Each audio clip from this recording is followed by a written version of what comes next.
अभी मकर संक्रांति का पर्व आया था।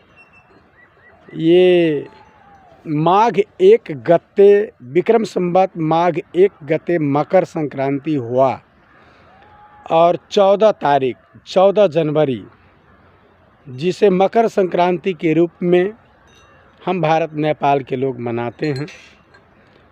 ये मकर संक्रांति में जो तिलवा चूड़ा लाई खाने का जो प्रावधान है कि तिल का लाई खाना चाहिए, तिल का अधिक महत्व है। ऐसा ऋषि मुनियों ने क्यों बनाया? वास्तव में ऋषि मुनियों ने इसलिए बनाया कि माघ महीने में अत्यधिक जाड़ होती है और इस जाड़े के मौसम में तिल का मीठा भी गर्मी है, मीठा में बना हुआ लाई खाया जाए तो शरीर में गर्मी आएगी, हीट ताकत पुगेगा, विटामिन प्रोटीन। और तिल में सबसे अधिक प्रोटीन पाया जाता है। जितने सभी प्रकार के तत्वों में जो प्रोटीन पाया जाता है उसमें सबसे अधिक तिल में प्रोटीन पाया गया है। इसीलिए सज्जनों, यह ऋषि मुनियों ने जो तिल का लाई मीठा में बनाकर खाने का जो विधान मकर संक्रांति में बनाया, माघ में, ये अच्छा ही बनाया है, क्योंकि अत्यधिक प्रोटीन युक्त पदार्थ यदि खाया जाए तो शरीर में गर्मी आएगी और शरीर में जब गर्मी होगी तो ठंड कम असर करेगा। इसीलिए तिलवा का लाई, तिल का खाने का, ये साथ साथ हम लोग मूढ़ी का भी लाई खाते हैं, या क्या कहते हैं कि और भी चीज़ों का लाई खाते हैं, लेकिन बशर्ते मुख्य रूप से तिल का लाई खाने का प्रावधान रखा गया है। इसमें माघ महीने के इस वैशाख एक गते और जनवरी 14 तारीख को ये पर्व पड़ती है मकर संक्रांति। तो ये तिल प्रोटीन युक्त है और तिल का लाई खाने से शरीर में गर्मी आएगी और जाड़ा से हमारी सुरक्षा होगी। इसीलिए ऋषि मुनियों ने यह पर्व बनाया है। वास्तव में तिल 3 तरह का होता है। तिल एक काला है, एक उजला है और एक हल्का लाल भूरे रंग का होता है। ये तीनों तिल हमारे जीवन के लिए संदेश देती है।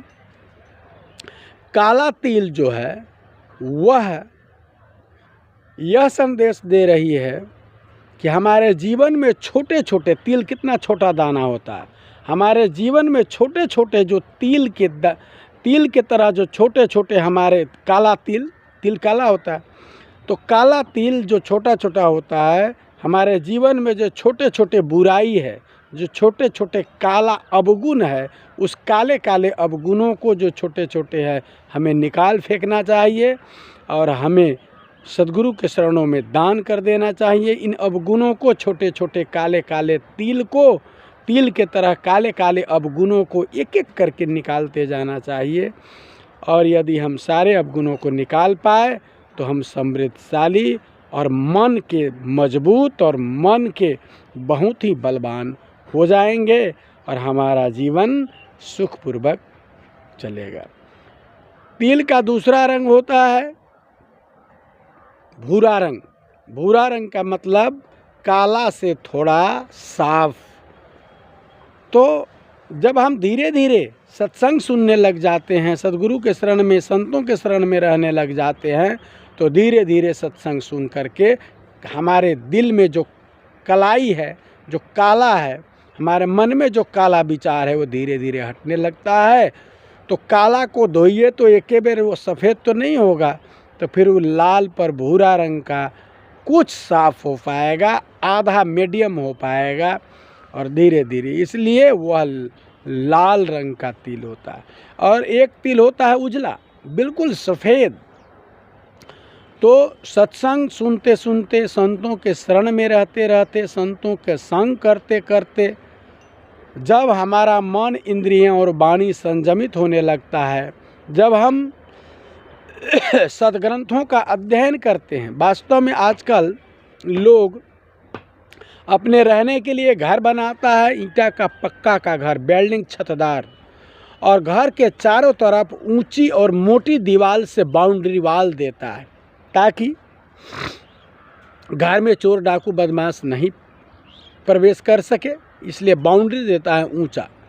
परंतु लोग इतना धूर्त है कि ऊपर से ही फान जाता है, रास्ता फेंक के जैसे तैसे। खैर जो हो, लेकिन अपनी सुरक्षा के लिए जो ऊंची दीवार हम बनाते हैं, इसी तरह मनुष्य को अपने मन की सुरक्षा के लिए, अपने जीवन की सुरक्षा के लिए सात्विक भोजन रूपी दीवार पूरब से खींचनी चाहिए। सात्विक भोजन, शाकाहारी भोजन, सात्विक विचार, सात्विक भोजन रूपी दीवार पूरब से खींचना चाहिए अपने जीवन की रक्षा के लिए। और सद्ग्रंथों के अध्ययन का दीवार हमें दक्षिण से खींचना चाहिए, दक्षिण से दीवार देना चाहिए। और संतों के संग का दीवार, संतों के संगति का दीवार हमें पश्चिम से खींचना चाहिए। और एकांत सेवन और चिंतन, अपने मन का ध्यान और एकांत चिंतन का दीवार हमें उत्तर से खींचना चाहिए। इस प्रकार चारों ओर से दीवार खींचना चाहिए। मन जब बिल्कुल स्वच्छ, निर्मल और पवित्र हो जाए, दूध की तरह एकदम साफ बन जाए मन, तो समझिए उजला तिल भी हमने प्राप्त कर लिया। इस तरह काले तिल का लाई खाने का अर्थ, भूरे रंग के तिल का लाई खाने का अर्थ और उजला रंग के तिल का लाई खाने का अर्थ ये रहा। और इस प्रकार तिल का लाई खा करके शरीर में जैसे प्रोटीन लाते हैं, वैसे अपने काले अवगुण, काला तिल का काले अवगुण को त्यागने से और भूरे रंग के छोटे छोटे और कम अवगुणों को त्यागने से, और अंत में सारे अवगुणों को त्याग कर उजले तिल के समान सफ़ेद अपने जीवन को बना ले, तो असली मकर संक्रांति पर्व मनाने का और लाई खाने का पूरा फल प्राप्त होगा। धन्यवाद।